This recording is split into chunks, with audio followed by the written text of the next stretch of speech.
Leif Erikson was a famous Viking explorer who discovered the coast of Newfoundland over a millennium ago.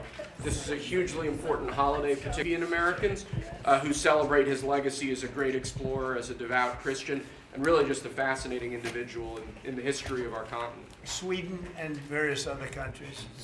A lot of people from Sweden, a lot of Scandinavians. This is very important for Scandinavians, and it's a great honor. Okay, and now you have another one that's, this is like I think, very non-controversial, frankly, but some people would say it's controversial. Go ahead. This is like Explorer Day for you, sir. Today we have your Columbus Day proclamation for Monday, which we're signing a bit early. Christopher Columbus obviously discovered the New World in 1492. He was a great Italian explorer, built his 3 ships, the Nina, the Pinta, and the Santa Maria, across the Atlantic Ocean, and landed in what's today the Caribbean. But this is a particularly important holiday for Italian Americans who celebrate the legacy of Christopher Columbus and the innovation and explorer zeal that he represented. In other words, we're calling it Columbus Day. Yes.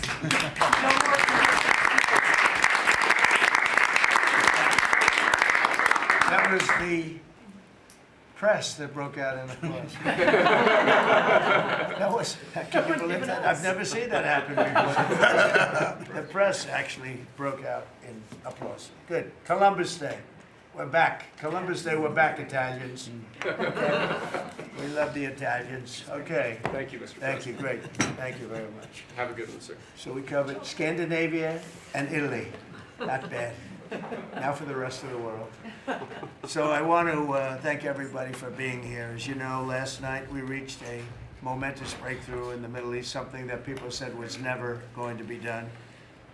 We ended the war in Gaza and really, on a much bigger basis, created peace.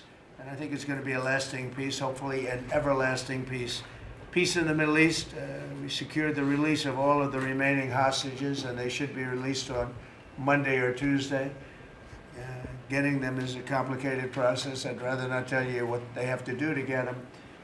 There are places you don't want to be, but we are getting the hostages back on Tuesday, Monday or Tuesday, and that'll be a day of joy. I'm going to try and make a trip over. We're going to try and get over there, and we're working on the timing, the exact timing. We're going to go to Egypt, where we'll have a signing, an additional signing. We've already had a signing representing me, but we're going to have an official signing. And the amazing thing is all of the countries over there, from Qatar to Saudi Arabia to UAE to all of them, I mean, the rich ones, the less than rich ones, they've all come together, something which is amazing, actually. They've all come together for this, and they're really probably the best relationships they've ever had. So it's been really something incredible that nobody thought it was possible to get it done. And very importantly, the hostages are coming back. As you know, they consider them hostages. They talk about them as hostages, but there are approximately 28 dead people, mostly young, mostly men, but and boys. I mean, boys. The one woman talked about her baby. Her baby's 25 years old, but you know, to her it's her baby, and we're bringing them home. We're getting everything, and to those parents, the dead young man is just as important, as though this person were alive. It's amazing. I've never seen anything quite like it. I've been very much involved. I've never seen anything quite like it. But it's really peace in the Middle East. And you remember October 7th was terrible, but also from the Hamas standpoint, they probably lost 70,000 people. That's big retribution. That's big retribution. But at some point, that whole thing has to stop, and we're going to see to it. Gaza is going to be slowly redone. You have tremendous wealth in that part of the world by certain countries, and just a small part of that, what they make will do wonders for Gaza. And I think you're going to see some tremendous countries stepping up and putting up a lot of money and taking care of things. But there's tremendous spirit like I haven't seen. And even the news I won't call it fake news for this purpose because they really were very fair today, I must tell you, in all cases. But they covered it very well. They covered it very fairly. Everybody loves it. Everybody. People that were never giving us a fair shake, frankly, they can't even believe it. They're so they're amazed by it. A lot of people are. But it was just everything came together. I think the attack was very important on Iran because let's say that didn't happen, they'd probably by now have a nuclear weapon, numerous nuclear weapons, and therefore even if we signed a deal, there'd be a big dark cloud over it and it wouldn't be the same thing. So Iran's different, but Iran wants to work on peace now. They've informed us and they've acknowledged that they are totally in favor of this deal. They think it's a great thing. So we appreciate that, and we'll work with Iran. As you know, we have major sanctions on Iran and lots of other things. We would like to see them be able to rebuild their country too, but they can't have a nuclear weapon. So I want to express my tremendous gratitude to the leaders of Qatar, Egypt, and Turkey for helping us reach this incredible day and for being there. They were there with us all the way. And of course, as you know, Saudi Arabia and Jordan and so many. I will tell you, President Erdogan was personally involved in dealing with Hamas and some of the others. He's been great. They've all been really amazing. Indonesia's been amazing. Indonesia's been fantastic. The whole world has come together for this. People that didn't get along, people that didn't like each other, neighboring countries that frankly didn't like each other, but now it's just this moment in time. So we look forward to welcoming the hostages like you can't believe home to their families, and that'll take place early next week. We hope Monday or Tuesday. And all Americans should be proud of the role that our country has played in bringing this terrible conflict to an end. And I want to thank, some of the people, JD, you were fantastic, and Pete, you were great. Marco was fantastic. Some of you were very much involved. I'm looking around. So indirectly, I think almost everybody in this room was involved. Susie, I want to thank you very much. You were incredible. You've done an incredible job. So, and yes, John, what you've done was invaluable. CIA, John Ratcliffe, and he's done an incredible job. So I want to thank you all, and if I'm missing anybody, I apologize, but you've been amazing. And then you have Steve Witkoff, who worked so hard. And you remember we settled 7, this is number 8, we settled 7 wars or major conflicts, but wars. And this is number 8.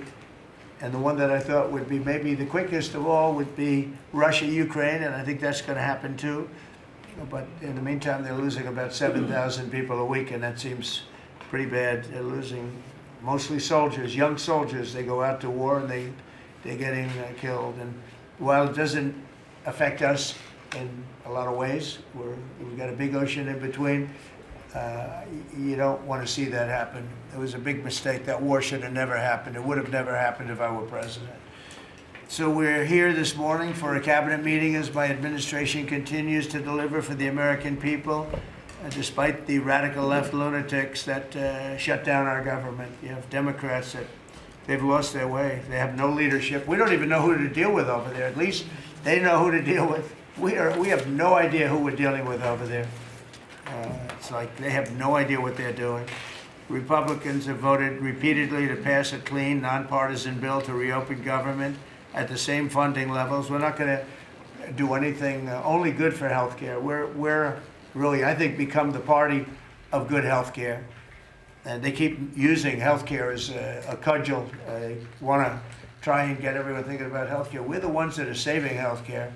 In fact, one of the things we're doing is we're going to be reducing the cost of medicines by 100%, 200, 300, 500%, and even more than that, because as you know, we're in the process of favored nations right now. We've exercised a clause because we were subsidizing the entire world. The entire world pays a fraction of what the United States has been paying.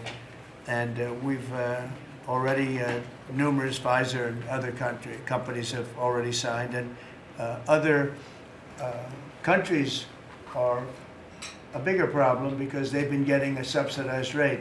We've been paying for years. This has gone on for 30 years.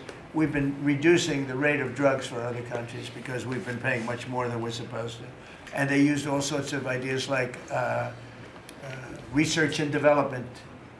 I said, what about Germany? What about these other countries? Aren't they paying? No, no, we have to pay research and development. It was all nonsense, and I couldn't listen to it anymore. So it's a very radical, big, tough shift. Very tough. We got a lot of things going on there. But, you know, and you probably heard me say this in my first term, I think it was my third year, we reduced drugs from the beginning of the year to the end of the year. And I was so proud of it. I actually had a news conference to announce it, and it was 1/8 of 1%. Think of that, which is barely a reduction. But it's the first time in 28 years that there was a reduction in drug prices for the year. So from the beginning to the end, it was 1/8 of 1%. And I was so proud of myself. I did something that nobody else could do.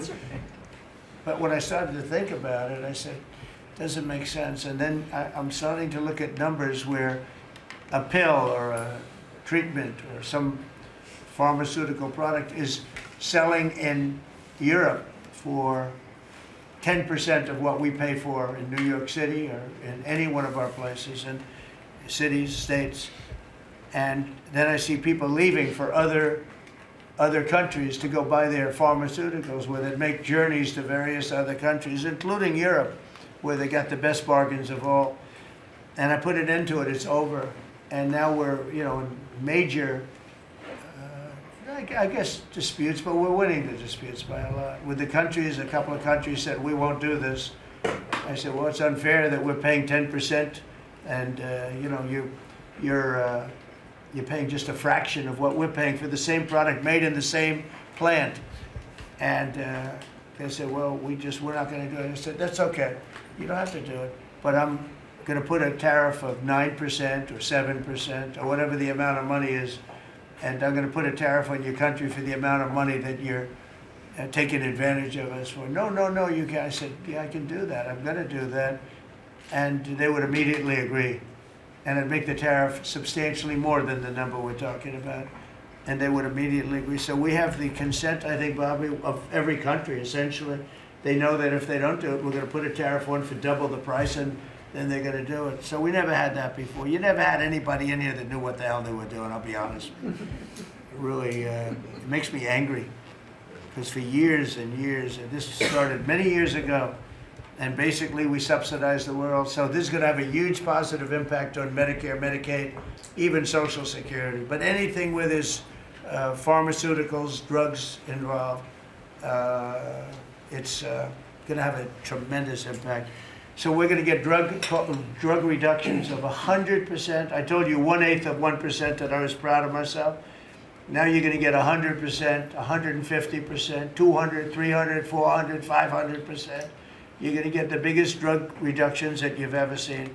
And they're already, I guess they're starting to kick in, but we've made deals with numerous companies and we're going for the full board. We want whatever the price is. So that would mean that the world price, because the world is bigger than the United States, a lot more people, but the world price will go up a little bit and our price will come down a lot. So if a pill sells for $10 in London and $100 here, the pill will go to $20 in London and $20 for us. It's pretty simple. And that is a number that nobody can even fathom. It's a little like tariffs. Nobody knew how big they were. Nobody knew until they started seeing the trillions of dollars that have come in. I don't know why they didn't understand it. It's something they should have understood. We were taken advantage of for years with tariffs, and now, I don't want to say we're taking advantage, but we've become a very strong country because of the money that's coming in. Republicans have voted repeatedly to pass a clean, nonpartisan bill to reopen our government, and remember, at the same funding levels both parties have supported in the past. So the radical Democrats have chosen to put the economy of our country. We have the best economy we've ever had. We had the best economy in my first term, but we have an economy that's blowing it away. And we have the Democrats are trying to obstruct. They don't want to have a good economy. I don't think they want to have a good country. That's why they try and stop our law enforcement from doing what we did in Washington, D.C. Washington, D.C., we have a great, safe, beautiful capital right now. Beautiful. It's so safe. You can walk down the street. Numerous people standing before me were mugged. And you're not going to get mugged anymore. We have a safe capital, one of the safest. We took it from one of the most unsafe places to one of the most safe places in the country. And we also beautified it, and we're in the process of doing even more so. So we're very proud of our capital. Again, we were embarrassed by our capital. A lot of people being killed. They'd come from Iowa, Indiana, Florida. They'd come up, and they end up getting shot. They're not getting shot. We moved out 1,700 people approximately, right? Approximately 1,700 hardened criminals, career criminals. They moved them out. So Chuck Schumer and Hakeem Jeffries and the congressional Democrats are holding the entire federal government hostage. I will tell you, a lot of Democrats want to get this thing open too. They do. They're calling us, and they just want to get it open. And all we're doing is saying, just play the same thing until we get it straight. And they don't know how to go about it. I mean, and the problem is we really don't know who the hell is leading the Democrats. You have this AOC, I don't know her at all, but I watched her the other day. She said, well, if they want, they could come to my office. That's not leadership, you know. The only one that challenged her actually was Nancy Pelosi, and Nancy's not looking too good. I don't know what happened to Nancy, but she's not looking great. But she was the only one, I give her credit, she was the only one that challenged her. But AOC said that they can come to her office and negotiate, the Republicans. And we're saying, oh, I didn't know she was in leadership. But she's taking Hakeem Jeffries' place, and Schumer's afraid that she's going to run against him. And right now, I don't know, he can change, life is crazy, right? But right now he can't beat, I don't think he can beat anybody. So he'll lose in a primary. I would say he'll retire before he loses in a primary. So I think Schumer's going to retire because he can't beat anybody. His polls are so bad. Meanwhile, the Democrat shutdown is causing pain and suffering for hardworking Americans, including our military, our air traffic controllers, and impoverished mothers, people with young children, people that have to live not the greatest of lives. But we're doing so many tax cuts. We've cut their taxes. The great big beautiful bill, we've cut their taxes at levels that nobody's ever seen. I mean, no tax on tips, no tax on Social Security, no tax on overtime. It's been a great thing for a lot of people. They're doing great. Despite all of the damage that it's caused, the shutdown has been, you know, pretty damaging. I mean, it's not yet because it's early, but it gets a little bit worse as it goes along. And we'll be making cuts that will be permanent. And we're only going to cut Democrat programs. I hate to tell you. I guess that makes sense. But we're only cutting Democrat programs. But we're going to start that. And we have Russell, we can talk to you about it if he wants to. But we'll be cutting some very popular Democrat programs that aren't popular with Republicans, frankly, because that's the way it works. They wanted to do this. So we'll give them a little taste of their own medicine. But Chuck Schumer proclaimed this morning that every day gets better for them. No, every day it's actually getting worse for them. And they're having a rebellion in the Democrat Party because they want to stop. And if you saw all of Schumer's, I watched last night like 10 different times over the years, he said, you can't shut down government, you can't shut down. And now he's the one that shut it down. So this is a confession that he's acting not to serve the people, but to serve the partisan interests of his party. And I don't think he's serving them well because they're way down. Look, they just lost an election in a landslide. You know, it was interesting. I watched Kamala, who's a sad figure. I watched her the other day saying the election was very close. I said, no, the election was a landslide. We won the popular vote by millions. We won the Electoral College by, I think, 312 or 315 to 220 something. But there's another one that we won that's probably, that's why when you see the maps are completely red.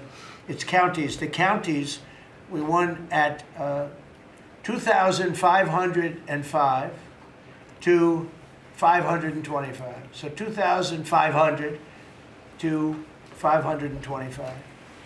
That's called one of the greatest, biggest landslides in history. And that's one that people are using now as a primer. But literally, when you see it colored in, the entire country is red, representing Republicans. So, you know, they go around, they just lie. They just lie. And everything's a big lie with them. While the other side, and the other thing I don't understand is, Christie, I looked at crime numbers in Chicago. They're through the roof. And I have a governor who stands up every day and tells us how wonderful Chicago is. It's just a lie. It's like a con job. It's like Gavin Newsom. He says how well he's doing in California, and they're doing terribly. Population's getting smaller. People are leaving. And other people are coming in, and, you know, I wouldn't say it's an even trade. While the other side is focused on playing games, the Trump administration is focused on creating jobs, bringing down prices, and we've really brought them down a lot. That's the other thing. We're bringing down prices a lot. We're bringing down grocery prices, but the big thing is energy. When you bring down energy, everything comes down, and the energy prices are way down. I see we're down to about $61 now a barrel. And what gasoline's going to be, I think gasoline's going to be below $2 at some point in the pretty near future. It's very low, much lower than it was under Sleepy Joe. And we're restoring law and order in our country. We're restoring it here, but we're restoring it right now. We're in Memphis. We're going to Chicago. We're going to other cities. Many governors are asking us to, including Democrats are trying to ask. I don't know what the big problem is. If I were a Democrat governor, I'd be saying, whatever you can do to get crime down, I'll take anybody. You can bring them in I don't care who it is. A lot of people said that. They interviewed women, these beautiful women in Chicago, black women with a MAGA hat, a red hat. They said, we don't care who he brings in here, but this place is really dangerous. We just want crime to stop. It's true. They don't care. You know, they don't differentiate between the National Guard and the Marines. They don't care. They'll take anybody. And that's the way it is. I mean, they want to see, they want what we did in D.C. They want to happen to them. And it's happening in Memphis already. It's still, I see in less than a week, the numbers are really good. And it'll be great. And we'll fix that. We'll go to various other places, and we're going to be stopping crime in our cities, and that's a great thing, and we won't get credit for it, but it's a great thing. We've launched a historic campaign to take back our nation from the gangs and the street criminals, violent repeat offenders, illegal alien lawbreakers, domestic extremists, and savage, bloodthirsty cartels. And very little, by the way, is coming in by water, in case you haven't known. The drugs aren't coming in by water. In fact, we can't even find any boats in the water anymore. We had boats, we were like a subway train loaded up with drugs. Every boat, every single boat that you see getting taken out kills 25,000 Americans. Think of that. Because it's, you know, it's pretty tough stuff. But it kills 25,000 Americans. So when you hear that, it's no longer tough. But here in Washington, we've deployed federal law enforcement and National Guard to restore public safety, and we're working to replicate that in numerous places all over the country. And we have a very powerful military. We have a very powerful National Guard. I want to thank the governor of Texas, who has been, as usual, great. Governor Abbott, he gave us 400 troops without even a question. And we have other governors likewise doing what has to be done, because they know we have to confront crime. We're directly confronting the sinister threat of left-wing domestic terrorism and violence, including the terrorist group Antifa. You saw that yesterday. We had a news conference. Antifa's out of control in Portland and other places, but mostly Portland in the case of Antifa. And we had people that were really badly affected by them. It was terrible. So one of those things, but we're knocking the hell out of them. And we're looking for the people that are funding them, and those people are going to be just as guilty as the people that smack people over the head with a baseball bat. And I'd like now to ask Attorney General Bondi and Secretary Noem to discuss this a little bit and tell where we are. And then we'll go around the room. We'll go quickly. We're going to go quickly if we can, because we have a lot of things to do, including I won't be spending that much time here because I'll be leaving fairly soon for the Middle East. And I'm very honored to be involved with that, I'll tell you. It's a great thing for our country. People are so happy about it. I've never experienced anything quite like it. I've never seen such universal praise for being able to do something. No, it's something that nobody thought was possible, and we're going to end up having peace in the Middle East. Who would have thought? So, Pam, could you start, and then Christy, please.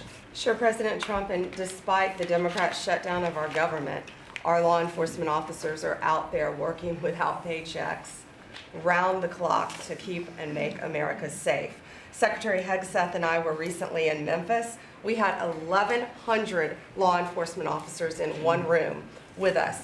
The Memphis PD, they were the happiest to see us, don't you think, Secretary Hegseth, of anyone?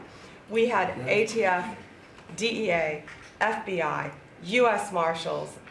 I'm not sure if our park police were there. We had Treasury, Secretary Bessent, and of course we had Secretary Noem's Homeland Security, all working together with the Guard. They were so happy to have us there. We've been making arrests left and right. So far, we made 562 arrests and seized 144 illegal guns, just in the short time we've been in Memphis. And many of these people are career criminals. And when you take them out of a place, your crime rate just goes down. These people commit crimes every single day. They're sick.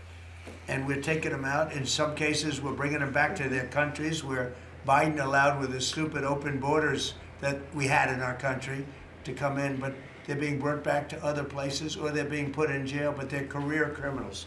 President Trump, last night alone, we made 91 arrests, 19 firearms off the streets, and one was a warrant for a homicide, and 4 sex offenders who had active warrants. One was a sex offender on a child.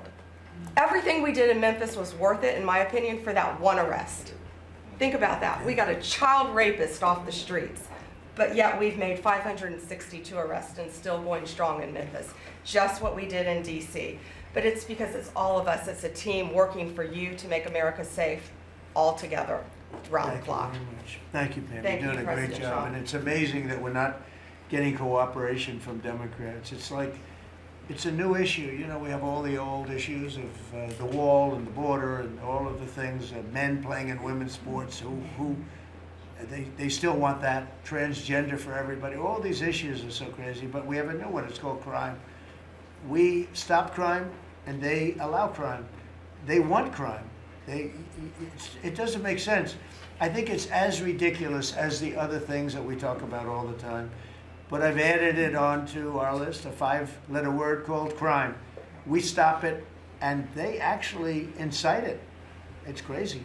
You would think they'd want them. You'd think they'd want Christy and Pam and all of the people.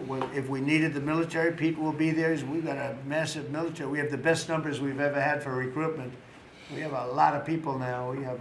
We have people that can't get into them. In a great economy, they want to be soldiers again. A year ago, they didn't want to even think about it. Same thing as with police and firemen, everything. They want to join. They're proud of our country again.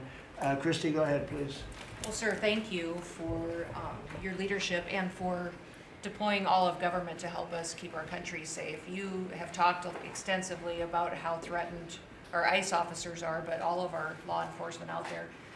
And we saw the shooting in Dallas at that facility, so we're hardening all of our buildings and making sure that we have more security measures, snipers on the roof, people to protect our law enforcement while they're out there on the streets. But what I'm also doing, sir, is, and with your authority, is we're purchasing more buildings in Chicago to operate out of. We're gonna not back off. In fact, we're doubling down, and we're gonna be in more parts of Chicago in response to the people there.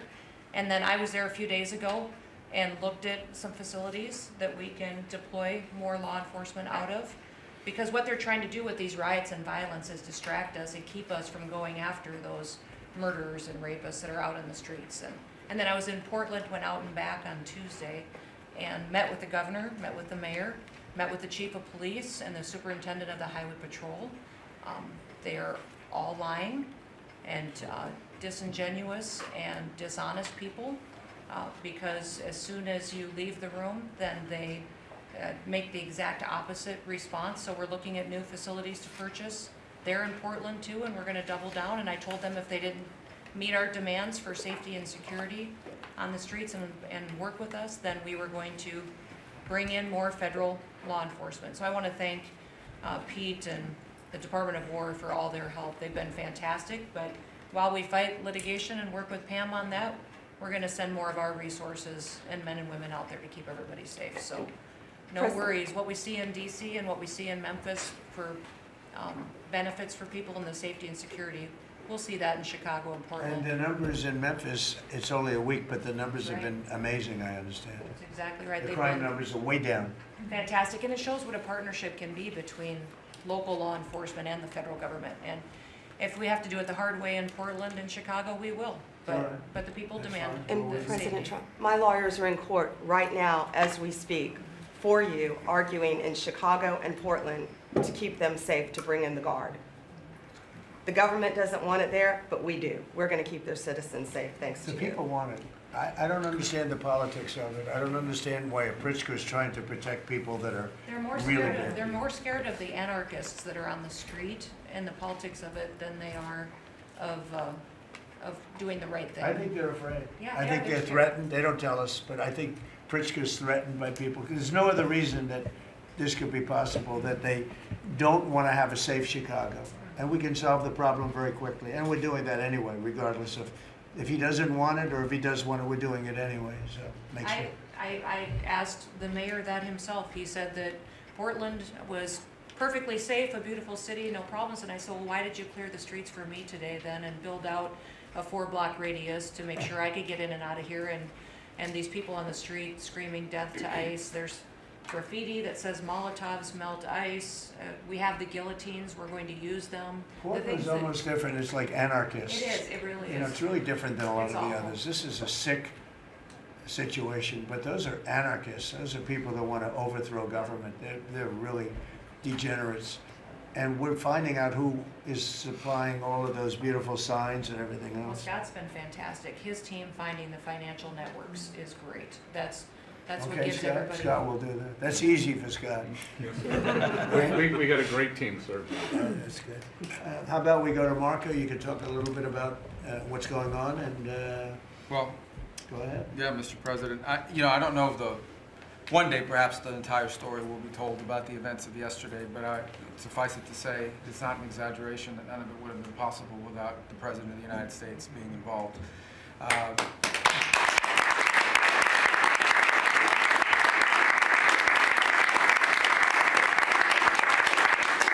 It really began with your trip to the Middle East, where these relationships were forged with partners in the region, personal relationships, close relationships that created the foundation where all of this was possible.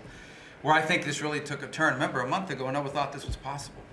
Where it really took a turn about a month ago, less than a couple weeks ago, is when we were at the United Nations and you convened a historic meeting, not simply of Arab countries, but of Muslim majority countries from around the world, including Indonesia was there, Pakistan was there, and created this coalition behind this plan. Then on that following Monday, you met with the Prime Minister of Israel here, and that plan was presented.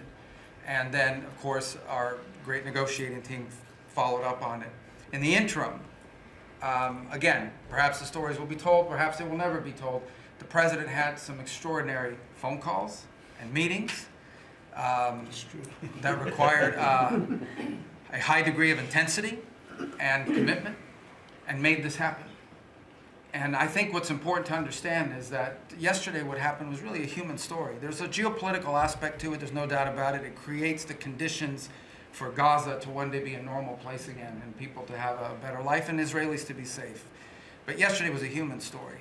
And because of the work you put in, and honestly, not only is there no other leader in the world that could have put this together, Mr. President, but frankly, I don't know of any American president in the modern era that could have made this possible because of the actions you have taken unrelated to this and because of who you are and what you've done and how you're viewed. And this weekend, because of that, at some point very soon, we are going to see 20 living human beings emerge from the darkness into the light for the first time in 2 years. And that is because not only were you used the credibility and the power and the prestige of this office and the relationships you created, and you committed yourself to making it happen. And I think it will go down as a historic moment in the history of our country and something our country should be very proud of, that we have a president that's committed to not just peace, but to the human aspect of reuniting these families. My last point on this is just a couple days ago, Secretary Lutnick hosted us all, many of us, at the Kennedy Center. And we have these families, we've interacted with them for so many years, for 2 years now. And the stories are heartbreaking, both whose families are alive and those who are deceased as well, who want their relatives back so that they can complete the process of grieving. And it was, we had all hoped that perhaps that was the day that we would have an announcement for them on the anniversary of the 7th, but I know you were able to speak to some of those families last night, and I just hope the whole nation understands how incredibly proud they should be of their president and of their country for the role that they've played. And I don't want to let this moment pass, Mr. President, without also noting the incredible work of Steve Witkoff and Jared Kushner. Yeah. They're an incredible team working together, facing some substantial impediments to even being there this weekend and doing it. Let me just leave it at that. And they've done a great job on your behalf, Mr. President, and they deserve a tremendous amount of credit. But thank you for what you've done for the world. For the world. Thank you very much, Rose. I appreciate it. I think because we have a very busy day with all that's going on, what we'll do is maybe just a few of you raise your hand if you'd like to say something that don't talk too long, Doug. He's doing such a great job. So good that he could talk all day. That's the problem, right? But you know, and what we'll do is just take a few hands, and then we'll go back to getting peace done. Okay? We'll go a little bit quicker. We'll take a few questions from the press. Go ahead, please. President Trump, I just want to double down on what Marco was sharing. It's such a remarkable accomplishment. Agree that no other president could have done this, but what set the groundwork for you able to do that? When you took office on January 20th, you made a 180-degree turn in our military strength with Pete's leadership. You were the master class in peace through strength. So militarily, we've completely turned around. We've demonstrated that through execution against Iran and others, that we have force. We want to end wars, but we'll use power if we have to. And then secondarily, peace through strength is also the prosperity, having the strongest economy and being willing to wield the power of a tariff in addition to the military power to reorder the globe. Those two things that you're standing on, both economic power and military power, allowed these negotiations to go forward. And I think as you've described the importance of these economic negotiations and all the trade deals, but that also begins with another 180-degree turn, and that was the 180-degree turn on energy. You have used energy diplomacy to bring prosperity to the American people, and you've used it to bring peace abroad. The combination of those three things have been remarkable, and now we're seeing the remarkable result. And we got one more that I know you want to end with Russia and Ukraine.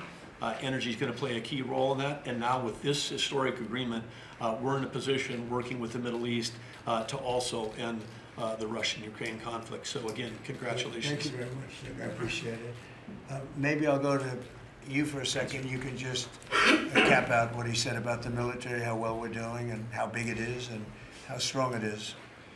Mr. President, you're exactly right. At the War Department, you don't get peace without strength. And our job is to be the strength part of the equation and deliver that when necessary, as you demonstrated with your Order of Midnight Hammer.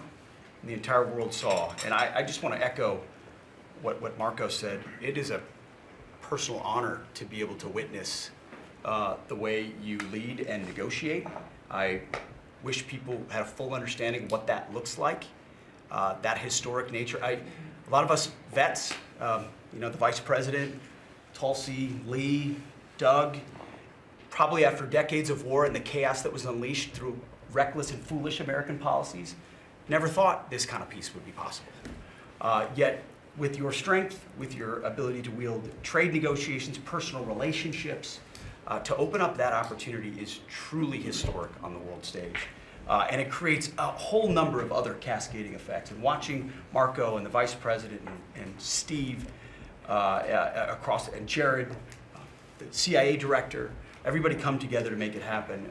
You've formed a phenomenal team, Mr. President. And at the War Department, our job is to make sure if and when there's question about American commitment, the whole world knows we've got the biggest, strongest, most lethal, and most ready War Department in the world, which is true, which is why you've seen, we saw record recruitment in 2025, Mr. President. The first 2 weeks of 2026 already blows that out. FY 2026 already blows it out of the water.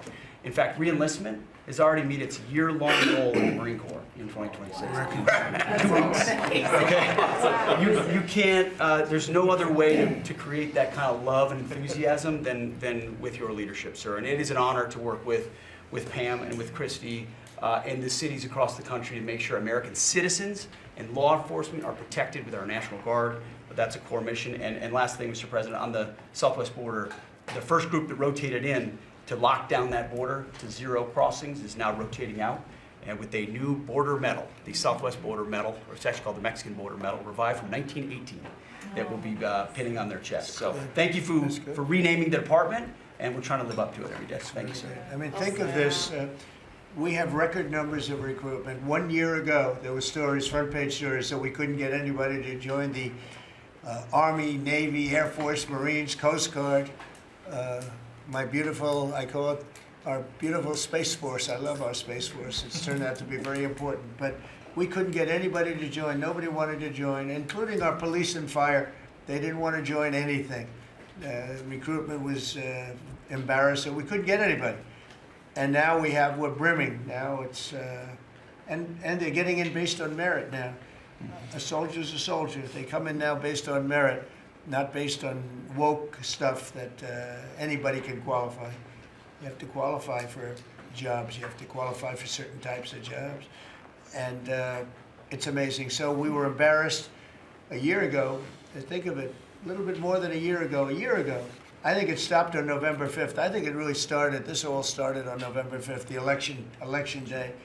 But now everybody wants to be in. We have an overabundance, and maybe we should raise it a little bit. I don't know. I like that idea, sir. But we could raise it. But we have so many people want to join, and they're proud of our country again. JD, could I ask you to say a few words? Yes, sir. So just a couple of things. Mr. President, first of all, congratulations on yesterday. It was a big day. To Marco, to Susie, to the entire team. But in particular, viewing it from this perspective where for months the fake news media attacked you, attacked the entire team, attacked your approach. You know, the definition of insanity is to do the same thing again and again, expecting a different result. The reason we're here is because the president actually charted a different course with a different team. He vested a lot of authority in Steve Witkoff in particular, and that's why we're here. It's because you did something different, and I think it's important to recognize that. I also think the president, you know, Marco mentioned the president's personal touch being a big part of this. You know, the one thing I would say is obviously the president of the United States, a New York real estate billionaire, one of the most famous New Yorkers in the world, has a lot of interaction with a lot of people who are very pro-Israel. I think that was an important set of experiences and life experiences that he brought to the table. He also, of course, knew one of the most famous Palestinians in the world, Chuck Schumer, and I think without that background of knowledge, it would have been impossible to get us to this moment. Second thing I would say, just on Chuck Schumer, the president mentioned this, that Chuck Schumer said this has been very good for us this morning about the shutdown. One of the things that we talked about before all the media came in and that all of us are going to work on for the rest of the day, we've been working on for days, is how to make the shutdown as painless as possible on the American people. So while Chuck Schumer brags about this being good, and I think the president is right, it's not good for him politically as much as he might think that it is, it's causing real consequences for the American people. There's a low-income food program, the WIC program, that my mom actually used when I was a baby. That program is about to be underfunded, and it's about to get cut off because Chuck Schumer won't open the government. We have troops. The Secretary of War mentioned how well we're doing on recruitment. We're trying to figure out how to pay our troops because Chuck Schumer is shutting down the U.S. government. There are veterans benefits that are going to suffer. There are Americans that are going to suffer because Chuck Schumer refuses to do his job. So while we're all celebrating this incredible success that we've had on the world stage, the country could be doing so much better if Chuck Schumer did his job and opened the government. Every single Republican, except for Rand Paul, has voted to open the government. A few moderate Democrats, to their credit, have voted with us to open the government. We just need 5 more Democrats to come to their senses and let the people's government serve the American people. I hope that they'll do that. Thank you, sir. Chris, please. Yeah, to follow up on that point, Mr. President, the Democrat or Schumer shutdown did not begin 8 or 9 days ago. It began 8 or 9 months ago with your inauguration. For the first time in American history, every Senate confirmed appointee who are our deputies to run our department, every one of them has been filibustered. One of the critical parts of my department is the National Nuclear Security Administration. It maintains, manufactures our nuclear weapons and our engines for nuclear submarines and nuclear aircraft carriers. We are a key supplier to Secretary of War Pete Hegseth.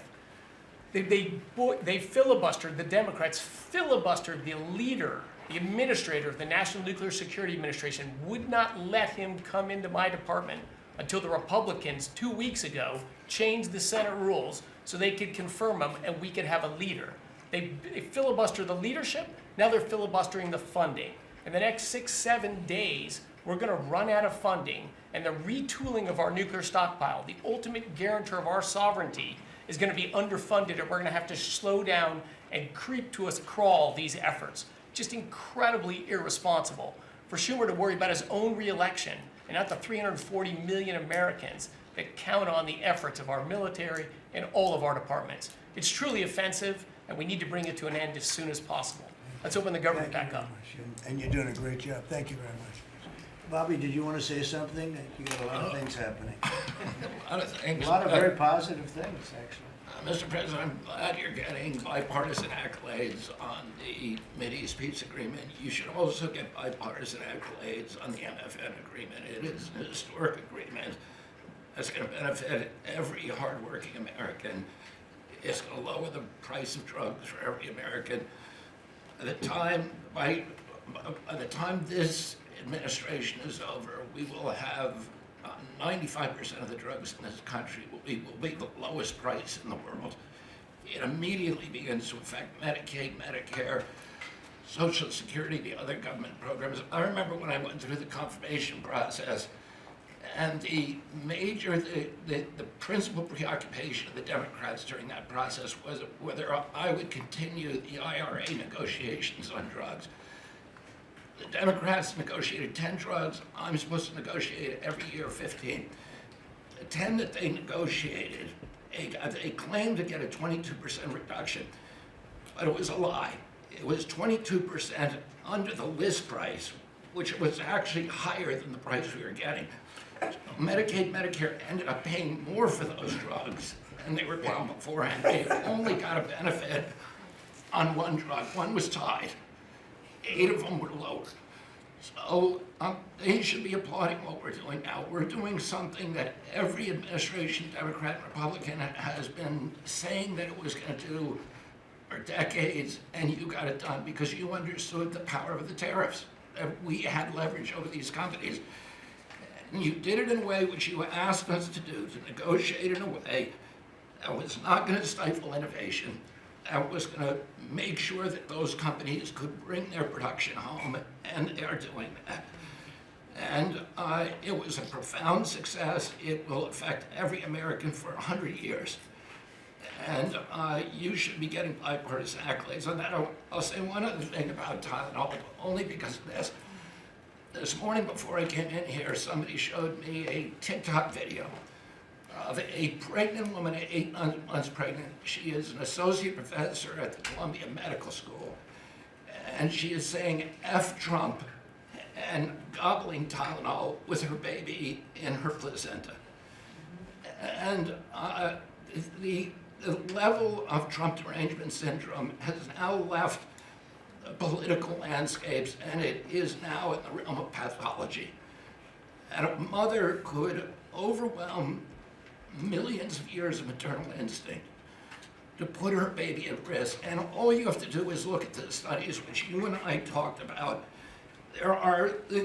It's not dispositive that causes autism, but it is so suggestive that anybody who takes this stuff during pregnancy, unless they have to, is irresponsible. There are 15 rodent studies. Every one of them shows if you give it to the mother, the babies, and particularly the male babies, have profound neurological and behavioral changes. There is a study from Johns Hopkins on cord blood where they divided women into 3 categories: those who had the least acetaminophen in their cord blood, and those who had the most. The ones with the most had 3.6 times the rate of autism in their children. The middle category had 2.2 times, so it's a dose-related response. And there are dozens of studies that show the countries that use the most have the highest level of autism. Cuba has the lowest level in the world of acetaminophen use, and it has the lowest autism rate in the world. So this is not dispositive. It is not proof. We're doing the studies to make the proof. But in the meantime, the precautionary principle should apply, and any mother who is taking this stuff during pregnancy just to get back at Donald Trump is doing something that is pathological. And we're seeing that across the board. I got a lot of other stuff to talk about, but I know we got a short time here. But thank you, Mr. President. You're making our country healthier again. Thank you, Bobby. Could you just say, for the record, state what the autism was, let's say, 20 years ago and what it is today? In 1970, the largest epidemiological study in history was performed. 900,000 kids were looked at. They were looking for autism in Wisconsin children. They looked at every child in Wisconsin who was 8 years old. They found an autism rate of 0.7 per 10,000. So almost close to 1 in 20,000, less than 1 in 10,000.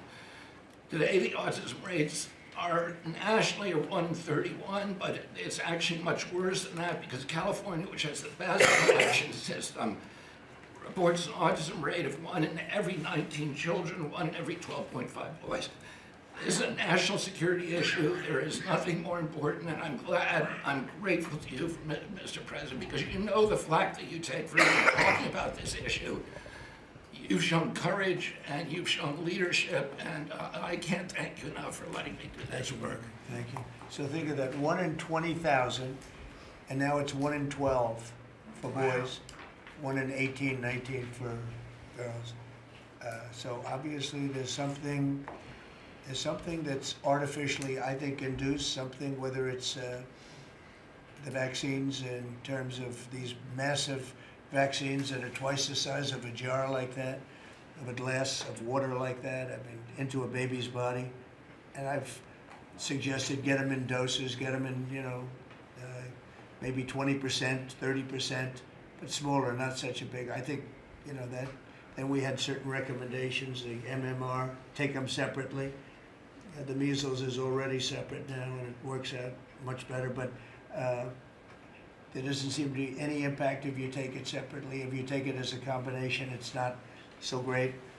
And some other things, but I would say don't take Tylenol if you're pregnant, and when the baby is born, don't give it Tylenol.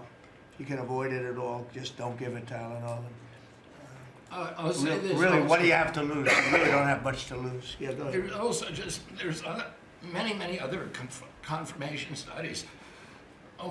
There's 2 studies that showed children who are circumcised early have double the rate of autism. It's highly likely because they're given Tylenol. So, you know, none of this is dispositive, but all of it is stuff that we should be paying attention to. But, you know, there's a tremendous amount of proof or evidence, I would say, as a non-doctor, but I've studied this a long time ago. You know, I met Bobby in my office 20 years ago. We were talking about the same thing 20 years ago. And I was a real estate developer. It bothered me that it seemed to be getting worse, but it's so bad now when you hear these numbers. It's not even really sustainable. I don't know how people do it, but there is some very strong evidence on Tylenol. In fact, at one point, I guess the company gave a warning. They still don't recommend it during pregnancy. That's the weird thing. They're not recommending it, and that's the company itself. So just don't take it. Don't take it. If you're a woman, don't take it, and don't give it to the baby when the baby's born, and I think that's going to have an impact. But I'd also get the shots in smaller doses.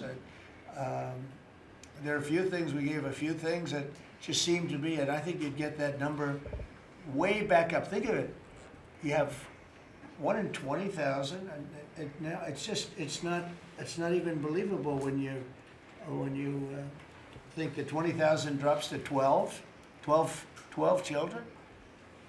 So that's induced by something that's given or taken, and it should be able to be stopped. And you're talking about the Pennsylvania Dutch, you were talking about the Amish, where they don't take any of this stuff, and they have virtually none, right? They have no autism, no autism.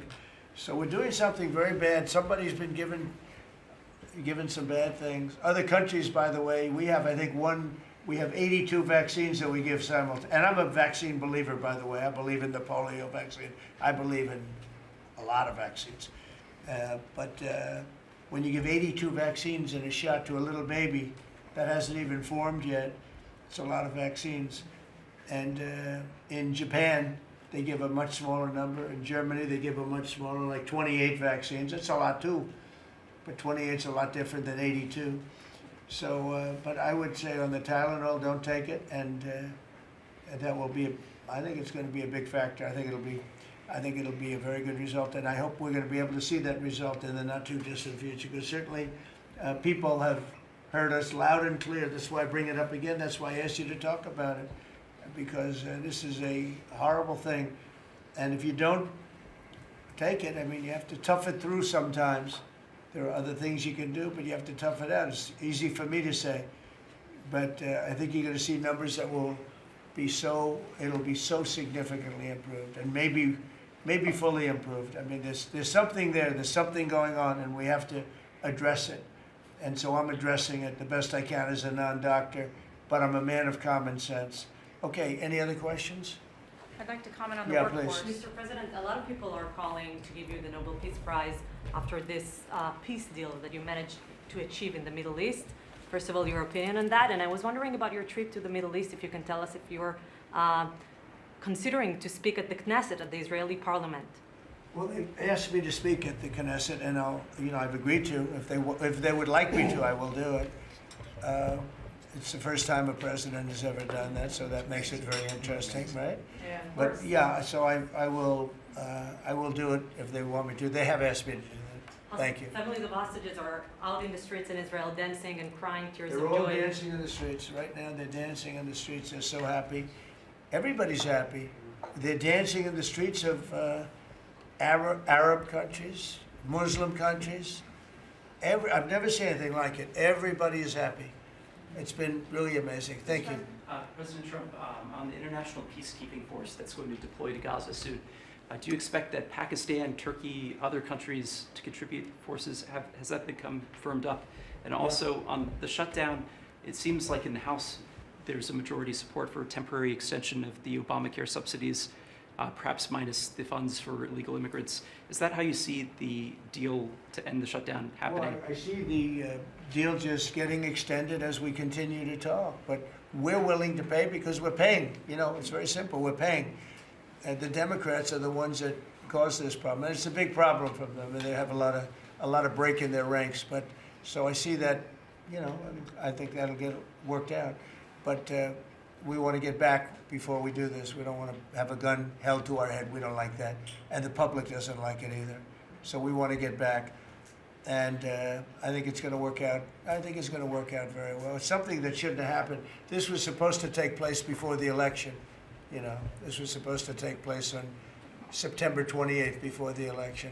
We shouldn't even be talking about this right now. This is actually something that shouldn't have even happened. Yeah, please. Mr. President, looking ahead, what guarantees Hamas disarms and that Israel doesn't resume bombing once the hostages are The first released? thing we're doing is getting our hostages back, okay? And that's what people wanted more than anything else. They wanted these hostages back that have lived in hell like nobody has ever even dreamt possible. And after that, we'll see. But they've agreed to things, and I think it's going to move along pretty well. But what is phase two? When does it I'm not begin? going to talk about that because you sort of know what phase two is, but there will be disarming, there will be pullbacks, there will be a lot of things that are happening. You know, I gave you a whole list of 22 different things that will take place. And I think it'll take place, and I think you're going to end up with peace in the Middle East. But we have to get our hostages back. And we weren't going to do it at the end. We're going to do it at the beginning. We said we want them at the beginning. We're not doing it. You know, we got the hostages back. We did, as a group with Steve and Jared and Marco and me and all of us. We got the hostages back. We got many of them back. Many, unfortunately, were dead. But we got many back that are now living with their families, with their parents in many cases, and with their husbands, families, wives. Many of them, they celebrate all over. They're the ones that are celebrating the loudest. They're all over. There are a lot of them that we got out. But the last 20, and I always said the last ones are going to be the most difficult. But it's been a very big deal getting the hostages out. But the rest is going to take place too. And can you promise Palestinians they will be able to stay? Well, they know exactly what we're doing. We're going to create something where people can live. You can't live right now in Gaza. The place is it's a horrible situation. Nobody's ever seen anything like it. So yeah, we're going to create better conditions for people. Yeah, please. Mr. President, excuse me, what kind of security guarantees is the United States going to make for Gaza? Well, we're going to work with very wealthy countries that love people, frankly. I know them very well. They love people, but they love Arab people, and they love Muslims, and they love, I think right now they love everybody, and they're immensely wealthy, and they're going to be involved in putting up money, and for them it's a small amount of money. For somebody else it's a large amount of money, but these are the wealthiest countries in the world, and they'll be very much involved in making it as good as possible. And what's your take now on a two-state solution, sir? Just to follow up on that. What is your view now on a two-state solution for the? I don't have a view. I'm going to go with what they agree to. Mr. President, given that there are some tough provisions for Israel in this agreement, are you at all concerned that Bibi Netanyahu may not continue in his post? He may be deposed. That Bibi may go a little bit out of whack. That he may no longer be prime minister when this is over. Look, that's politics. It could be. I don't know. I think he's very popular right now. He's much more popular today than he was 5 days ago, I can tell you. Right now, maybe people shouldn't run against him. 5 days ago, it might not have been a bad idea. No, Bibi's this has been a very good thing. I don't think he did it for that reason, okay? But I think just looking as an analyst would look at this, I think Bibi should be very popular right now. Yeah, please. What will happen if Hamas says that it cannot locate or was not able to find all of the deceased hostages' bodies within the time frame? Well, we'll have to see. I think that's going to be, it's largely been answered. We know where most of them are. Actually, the bodies are a bigger problem because some of the bodies are going to be a little bit hard to find. It's a terrible thing to discuss even, but you understand, we're all people, we're grown-ups, we understand life. Nobody can understand this stuff because this could have taken place, but we have the hostages for the most part, and so I don't think it's going to be overly big. The situation with the bodies, they say 28. Some are going to be a little bit hard to find, but we're going to do the best we can. Yeah, please. If they don't find them within the time frame. Please. Thank you, sir. Regarding Jared Kushner's role in the negotiations, can you explain a little bit about why he came on at the last minute? And then in regards to the WIC program that the Vice President mentioned, do you know when the funding that you promised through the tariff revenue will actually go through to communities? Because there's reports that WIC providers are actually starting to close down today. Well, okay, let me just answer the Jared. So Jared's a very smart guy. He did the Abraham Accords. As some people say, the Abraham, which I love the way that sounds, but he did the Abraham Accords. It was a great thing. 4 big countries joined. If I were president, if the election would have been a correct election, which it wasn't, you'd have every country in there. Maybe even Iran would have been in there, frankly. But you'd have every country in. Now, by the way, that's going to be filled up rather quickly. People want to join the Abraham Accords. And I put Jared there because he's a very smart person, and he knows the region, knows the people, knows a lot of the players. And the combination of him and Steve Witkoff and Marco and Cooper, who is, as I hear, has been fantastic, and others that were involved. JD was very much involved. I mean, we had a very smart group of people working. We had a lot of different players, different countries, and very diverse countries, very different from each other. They had certain things in common, but they had a lot of things, mostly things that were not at all common to their countries. So we had a very smart group of people. These are high IQ people, okay? I talk about how many low IQ people we have in our government. We got some real low ones, but some shockingly low. But these are very high IQ people, and that's what we want. I like high IQ people. Yeah. Mr. President, thank you. Can I ask you about the China? You're meeting with President Xi. The Chinese have now set to put in new export controls on rare earth minerals, and they've stopped buying soybeans from the U.S. What do you hope to get out of that meeting now with President Xi? Well, we'll see. I mean, I just heard this a little while ago before we came in, so I haven't been briefed on it. the export. I mean, look, we have the ultimate export. We have import, and we have export. We import from China massive amounts, and you know, maybe we'll have to stop doing that. But I don't know exactly what it is. Neither do you. Neither does anybody. It's a little bit soon. I just heard about it. So Scott and Howard will figure that out, and I'm sure we'll be able to handle it. Can I ask you about the soybeans? What is the plan to help farmers? Is it direct checks? Is it tax? Have you sorted that out yet? Well, what happens with soybeans is we're going to see more and more, I think, opening up, and part of the reason that we'll be he's got things that he wants to discuss with me, and I have things that I want to discuss with him, and one of the things is soybeans. I had a great deal with China where they would buy $50 billion worth of our farm product and manufacturing and other things, but farm product. And it was going along well. Then when the election turned out to be a rigged election and we had the wrong guy get in there, he didn't do anything about it. I used to call up President Xi every 2 weeks, or I'd call up people in China, say, you got to keep going, you're not buying the amount that you agreed to. And this went on for, you know, ever since we signed the agreement. It was a great agreement.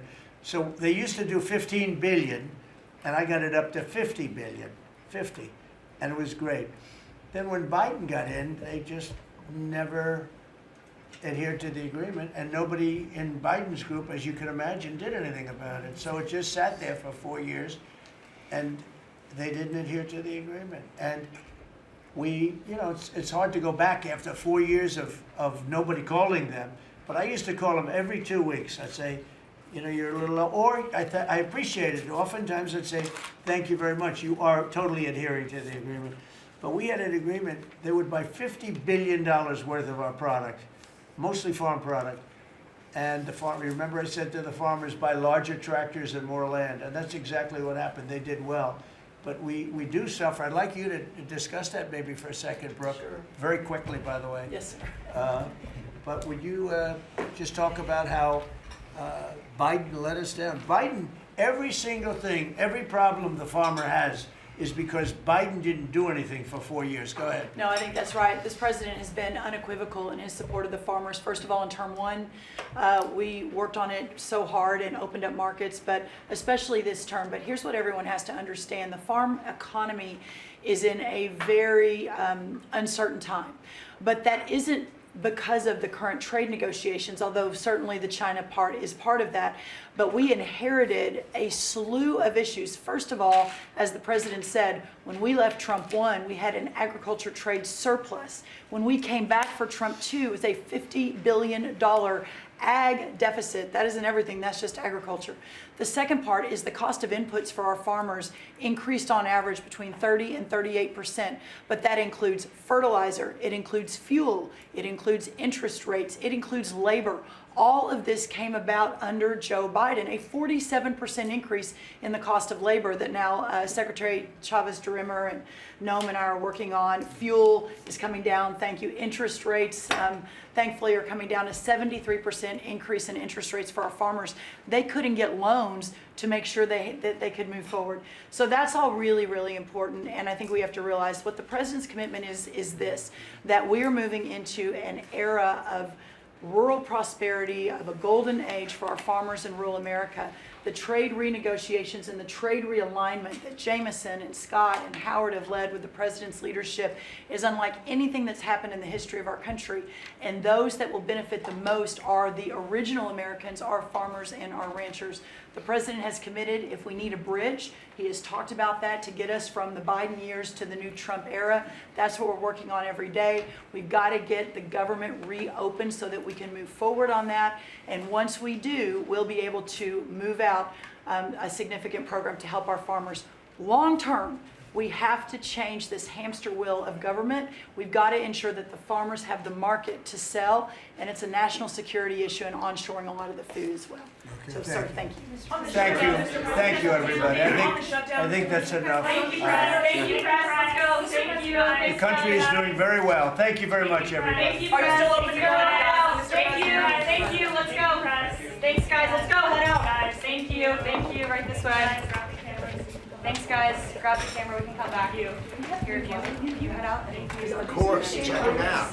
Come on. You should. I knew everything.